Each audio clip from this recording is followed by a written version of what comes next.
आपका नाम? जी, मेरा नाम जावेद अली है और मैं अल मेहदी स्काउट्स वॉलंटियर जामियतुल उलमा इस्ना अशरिया करगिल से। तो आज जो है डिस्ट्रिक्ट एडमिनिस्ट्रेशन और बहुत सारे जो वॉलंटियर्स ने आज यहाँ पे एक मॉक ड्रिल किया है, तो इसके साथ साथ जो है पूरा करगिल में एक जो है यहाँ पे करगिल बंद कभी किया, पूरा जो लाइट है वो बंद कर दिया। तो आज यहाँ पे एक मॉक ड्रिल, इस मॉक ड्रिल का मकसद क्या है? जी, इस मॉक ड्रिल के बारे में मैं बताऊं तो भविष्य में कभी भी ऐसे इंसिडेंट्स हो सकते हैं, या एयर रेड या एयर अटैक। ये दो तरीके के होते हैं। अगर एयर अटैक होता है तो डिलिबरेटली किया जाता है, एयर अटैक बड़े पैमाने में होता है। जो एयर रेड होता है वो छोटे पैमाने में होता है। कभी एक बिल्डिंग के ऊपर पिंग पॉइंट के ऊपर अटैक किया जाता है उस दौरान, कि हमें कैजुअलिटी को एवैक्यूएट कैसे करना है, कैजुअलिटी को फर्स्ट एड कैसे देना है, विक्टिम को कैसे बचाना है, इस प्रकार के हादिसात में किस प्रकार की कार्रवाई करना है। इसलिए इस सिलसिले में ये मॉक ड्रिल कारगिल के एडमिनिस्ट्रेटिव सर्विस और फोर्सेस सिविल वॉलंटियर्स और हमारे जो अलमेहदी स्काउट्स के वॉलंटियर थे उनके द्वारा किया जा रहा है। इस तरह की जो एक्सरसाइज यहाँ पे किया जाता है, इससे लोगों को कितना अवेयर हो जाता है, अवेयरनेस मिलता है? और देखो, सबसे पहले तो मैं ये कहना चाहूंगा, इस प्रकार की जो एक्सरसाइज होते रहेंगे, आगे भी भविष्य में कभी भी हो सकते हैं, तो उस टाइम कोई पैनिक लेने की जरूरत नहीं है।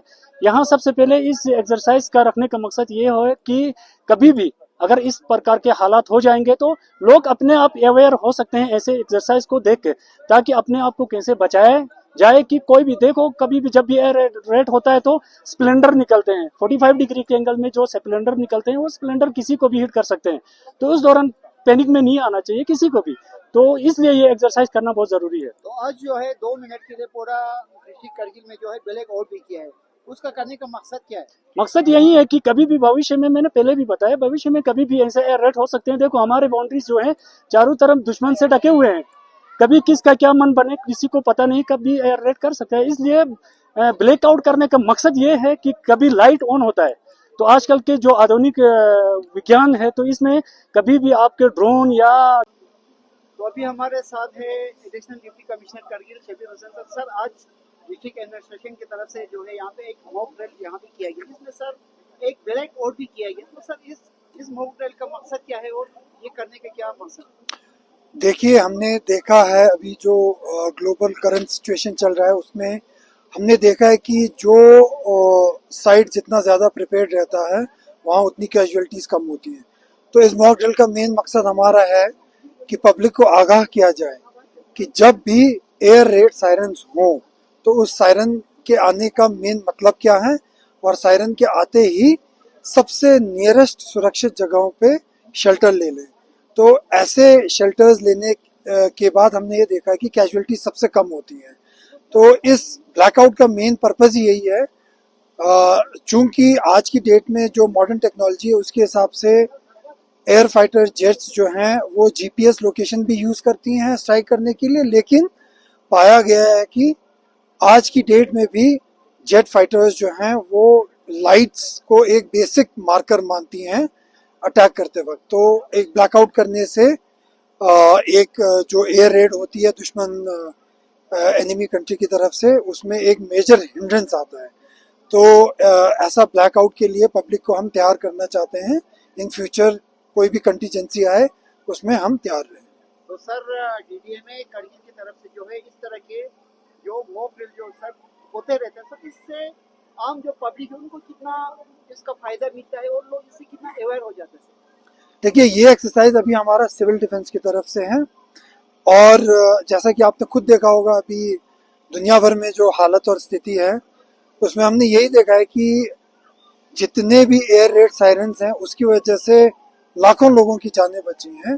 तो आम जनता को इस मॉक ड्रिल के माध्यम से हम यही संदेश पहुंचाना चाहते हैं कि ऐसे सिविल डिफेंस की तरफ से या टीटीएम में यूटीडीआरएफ की तरफ से जब भी ऐसे मॉक एक्सरसाइज किए जाएं तो उस मॉक एक्सरसाइज से थोड़ी सी एक सीख ले, लर्निंग ले कि ऐसे टाइम्स पे कैसे कैसे क्या किया जा सकता है। हमारे साथ है यूटीडीआरएफ के इंस्पेक्टर यहाँ पे बाकी साहब। सर, आज जो है डिस्ट्रिक्ट एडमिनिस्ट्रेशन, आर्मी और यहाँ पे बहुत सारे जो है यहाँ पे जो सिविल ऑर्गेनाइजेशन उनकी तरफ से एक मॉक ड्रिल यहाँ पे किया। इस मॉक ड्रिल करने का मेन मकसद क्या है सर? Civil defence air raid blackout mock drill, इसका मेन मकसद है पब्लिक को अवेयर करना पब्लिक को इससे जानकारी हो जाए कि अगर कोई एयर रेड हो जाएंगे तो हमें क्या करना है, पब्लिक को क्या करना है, इसके रिलेटेड अवेयरनेस देने के लिए मॉक ड्रिल किया गया है। इस मॉक ड्रिल में हमने पब्लिक को एयर रेड के बारे में सायरन्स के थ्रू इनको ये अवेयर किया है कि अगर कभी भी सायरन बजेंगे तो ये एयर रेड सायरन से पब्लिक एकदम उसमें आके सेफ एरियाज में, सेफ लोकेशन पे जाना है। तो इसके बाद सायरन के बाद जो है ब्लैक आउट किए जाते हैं। ब्लैक आउट से इससे पूरा लाइट जो है व्हीकल का, घरों का पूरा लाइट जो है ऑफ किए जाते हैं। इस मॉक ड्रिल का मकसद जो है पब्लिक को यह अवेयर करने के लिए कि कहीं भी अगर एयर रेड हो जाएंगे तो हमारे क्यूआरटी टीम होते हैं, उसके साथ साथ वॉलंटियर्स होते हैं, सिविल डिफेंस वॉलंटियर्स होते हैं और भी दूसरे वॉलंटियर्स होते हैं, आर्मी होते हैं। इन सब को कहीं भी अगर जरूरत पड़ेगा तो अगर कहीं से रेस्क्यू करने की जरूरत होगा तो रेस्क्यू करते हैं, अगर कहीं से इवैक्यूएट करना होगा तो इवैक्यूएट करते हैं। ये सारा पब्लिक को अवेयर करने के लिए, एक नॉलेज देने के लिए ये मॉक ड्रिल किया जाता है। ये सिर्फ एक मॉक ड्रिल होते हैं, पब्लिक को इसमें डरने की कोई जरूरत नहीं है। सायरन बजने से या ब्लैक आउट होने से डरने की कोई जरूरत नहीं है। ये एक मॉक ड्रिल है, ये एक सिर्फ अवेयरनेस के लिए पब्लिक को किए जाते हैं।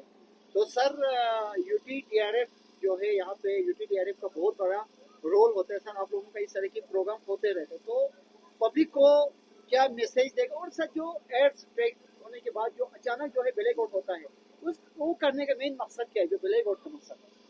उससे कहीं पे भी लाइट अगर कहीं पे देखेंगे तो उस पर एयर स्ट्राइक हो सकता है। तो उसका मकसद ये है कि पूरा अंधारा करने से कोई नजर नहीं आएंगे। मेरे ख्याल में ये इतना मुझे ज्यादा नॉलेज नहीं है, मगर मैं यही समझता हूँ कि इसका मेन मकसद जो है कि लोगों को इससे एक वो हो जाएगा कि कहीं पे लाइट नजर नहीं आएंगे, तो अगर कहीं पे लाइट नजर आएंगे तो वहां पे एयर स्ट्राइक होगा। इसलिए ये किए जाते हैं कि लाइट नजर ना आए, बिलवट किए जाते हैं। वो करना फयाज अहमद। आज जो है डिस्ट्रिक्ट एडमिनिस्ट्रेशन की तरफ से जो है एक मॉक ड्रिल यहाँ पे किया गया, तो आप फायर सर्विस से क्या कहना चाहते हैं? सर आज मॉक ड्रिल हुआ था, फायर एंड इमरजेंसी का भी हुआ था और डिफरेंट डिपार्टमेंट जैसे कि एसडीआरएफ, एनडीआरएफ सबका हुआ था। तो हम एग्जैक्ट 7 बजे यहाँ से हमारे फायर स्टेशन से निकले और विद इन 6 मिनट में यहाँ पे जहाँ पे आग लग गया वहाँ पे पहुंचे और हमने अपना जो आग है उसको कंट्रोल कर लिया। और इस मॉक ड्रिल का मकसद ये है कि लोगों को अवेयर रहे कि फायर एंड इमरजेंसी, बाकी जो भी डिपार्टमेंट है, एनडीआरएफ है, एसडीआरएफ है, ये पूरे डिपार्टमेंट अलर्ट रहते हैं। और इससे ये अवेयर मिलता है कि पब्लिक के लिए अवेयर ये मिलता है कि ऐसे डिपार्टमेंट भी है जो विद इन मतलब हर टाइम वो अटेंटिव रहते हैं। जब भी कोई भी वारदात होता है, जब भी कोई एक्सीडेंट होता है, तो उस time with in short period of time में वो उस मौके पर पहुंचते हैं और अपने जो काम है वो कंट्रोल कर लेते हैं। तो सबसे जो मेन जो होता है फायर एंड इमरजेंसी का होता है, कहीं भी आग लग जाता है या कुछ, तो आप लोगों को कितना टाइम मिलता है वहाँ पे पहुँचने के लिए? सर हम विद इन जो ही कॉल आता है तो with in call short time of period में हम वहाँ से स्टेशन से निकल जाते हैं और विद इन अगर नजदीक होगा तो हम विद इन 5 मिनट या 10 मिनट में हम पहुंचते हैं। तो आज जो है इस मॉक ड्रिल में जो ब्लैक आउट भी किया गया, इसके बारे में थोड़ा बताएं। पूरा आज जो है करगिल में ब्लैक आउट किया है सर, ये ब्लैक आउट डे यहाँ पे मनाया गया पूरे करगिल के अंदर, इवन की लद्दाख में भी ये माना गया कि इस मॉक ड्रिल का मकसद यही है कि मिसालन डिफरेंट जो डिपार्टमेंट्स होते हैं, एसडीआरएफ होता है, एनडीआरएफ होते हैं, ये सारी चीजें और फायर एंड इमरजेंसी जो डिपार्टमेंट है, ये हर डिपार्टमेंट अलर्ट रहते हैं और हर सिचुएशन में ये फ्रंट लाइन में आते हैं।